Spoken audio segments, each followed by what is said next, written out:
I'm Jim Dudlicek, editor of Progressive Grocer. We're here at the FMI Midwinter Conference talking about a new study about the shifting consumer food value equation.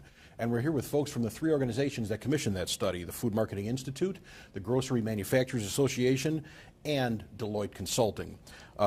To my immediate left, we have Mark Baum, the FMI Chief Collaboration Officer. Then we have Jim Flannery from GMA. He's the Senior Executive Vice President of Operations and Industry Collaboration. And on the far end, we have Tom Phillips, a Director at Deloitte. Welcome, gentlemen. The study, historically, taste, price, and convenience are the main drivers of purchase, but there are some other elements that are coming to the fore, and that's what this study looked into. Give us an idea of what is gaining in importance on these three traditional drivers and why. So I think there's one very important point when it comes to taste, price, and convenience, which are the traditional drivers. They're table stakes, and there's nothing that says that those are moving. I think the important finding here was that evolving drivers, things like health and wellness, safety, social impact, and experience, those are all becoming more important in the minds of the consumer. And so a way to think about that is that this is now about not just three drivers, it's about a much broader set of drivers. And I think one of the things that's most significant about that, all those are wrapped in an increasing thirst for knowledge and transparency. Absolutely. So it's consumers are putting much more into the mindset of why they buy products, and if they can find the information that they're looking for, if that transparency exists, they value that. If they're looking for information and they can't find it, it's an amazing amount of consumers who jump to the conclusion, so what are they hiding? So that transparency is really important. I might add one other thing to this as well. When you talk about these evolving drivers of the path to purchase, when we talk about food safety, it's not just food safety in the traditional notion of what that meant, which is if I eat or drink this, will I get sick? It's the evolving notion of food safety, which is what are the long-term impacts of feeding my child this product or that? And even on some of the social issues that have come to the fore, whether it's animal welfare or workers' rights, it's not just sustainability or corporate social responsibility. It's these issues are really becoming much more prominent in the minds of consumers with the companies that they're not just purchasing products and services from, but in effect whom they're doing business with. Mm-hmm. How's this shift breaking down demographically? Is this something that millennials are more concerned about? Is it boomers? Where does that break down? Well, heading into this, I think there was a hypothesis or a narrative that would say that it was going to be driven by millennials. It might be a West Coast, East Coast, as well as things like income. So it might be high income earners. What we found is that, so let's start with millennials. When it comes to age, there was no difference across all the different groups. And so this is pervasive across all of those. When you talk about geography, it's the same thing. This is the same in the Midwest as it is in the West and East Coasts. And when you get to income, it was also incredibly flat. So there were some very slight shifting, let's say, at the low income or the high income. But for the most part, this is just a very pervasive trend. And it's not that there's one demographic that's really skewing or driving this. It's much more pervasive than that. And I think that's important. I think a lot of brands, as they're developing their strategies, look at things like, say, well, no, that's not my consumer. My consumer's not interested. But what this thing demonstrated, it's about every consumer, right? Every consumer that's touching brands, touching products is starting to take these things into consideration. I might say it's more than just starting to as well. I mean, the research was really surprising in the sense that in virtually every one of those demographics, and just building on Tom, it's also gender and race. I mean, there's literally no distinction between all of those demographics. All of them, to one degree or another, all said that over 50% within each one of those categories are more important to them, and in addition to price, taste, convenience, over 50%. So that means it's growing in importance, and it will only continue to grow going forward. So how do you think grocery retailers and their trading partners ought to be responding to these revelations?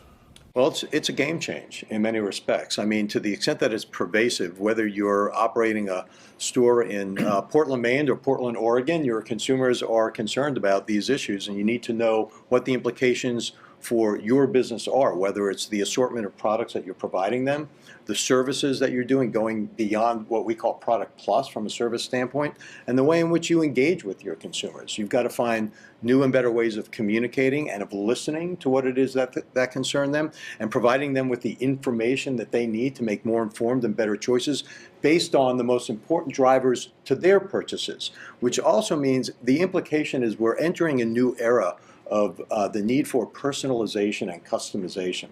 And for a consumer products, a mass consumer product retail-driven industry, it's going to take significant effort, and we're making a number of recommendations as to how retailers and their trading partners can make those changes. Yeah, from a manufacturer standpoint, I think we all recognize that our industry thrives on innovation, and I think something that Tom talked about before is really important and needs to be reinforced. These emerging drivers are really important, but they're built on a solid foundation of taste, price, and convenience. So as brands are going forward, it's not that you can just move to the right side of the pie and focus on that without doing both. But on a solid foundation of that taste, price, and convenience, the emerging drivers are really where the innovation is going to come from. I think if you look at the brands that are growing, the brands with the fastest growth, they're finding ways to leverage those emerging drivers with the consumers. How do you think these trends are going to continue to evolve in the years to come? Well, with any trend, it's really hard to say. If we knew exactly where it was going to go, that would be, I wish I knew. but then, quite honestly, we wouldn't be sitting here. But I think there's an important point, which is right now it's so structural, and the combination of the data that we saw and the conversations we had with a number of executives lead us to believe that this is just going to continue and it's going to grow. How big it becomes, where it ends up, I don't think anybody knows, but the trajectory is definitely in that direction. I think there's an important point here, which is there's a bit of a trap which says to say that this is occurring and then to try to equate it to something. And I'll give you, for example, which is some of the trends around, let's say, natural, organic, et cetera. I think it's a misnomer to say that trend itself is going to be there forever. What this is about is higher than that. How it manifests itself for the different drivers, that's going to evolve, and you have to be ready to move with it.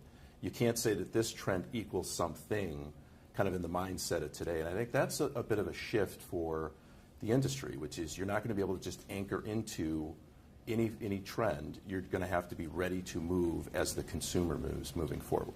I'm going to add a point to that. I'm going to come back to my starting statement on transparency. All the research that we've seen demonstrates that there's a phenomenally growing thirst for knowledge. Right? So today's consumers have changed their habits and practices. Frankly, my kids are changing my habits and practices on what I look at as I go into it, and it's all about a thirst for knowledge. Knowledge is more at your fingertips. I want to be more informed. I want things tailored for me. So I don't see that changing. I think it's that thirst for knowledge that is really driving all these emerging attributes that we're seeing. Just one more point also. Tom mentioned, these trends and say natural organic. So it's natural organic, it's specialty, it's ethnic. First, we have to determine that they're trends, not fads. We've seen a lot of fads come and go, and by the time we innovate to capitalize on the fad, it's gone. And some actually defy expectations. So we thought gluten was a fad. It's been the anti-gravity fad, and we recognize that it's a trend and it's growing.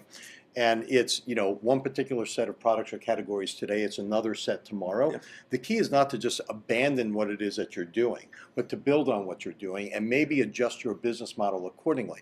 That's from a product or an assortment standpoint. But then there's the whole notion of this thirst for information and how we deliver that. So that's the service component of all of this. It's going to change the way we view everything from the way we treat our consumer when they're just a consumer and we're providing that information to when they become a shopper and they're actually in store and they're having that experience. So we've got to look at all of these new drivers in a holistic sense, building on what we've done well, the fundamentals, but never losing sight of them as we seek to accommodate this new consumer and what it is that they're looking for. Great. Mark, Jim, Tom, thanks so much for talking with us today. Great. Thank you. Thanks so much from Progressive Grocer.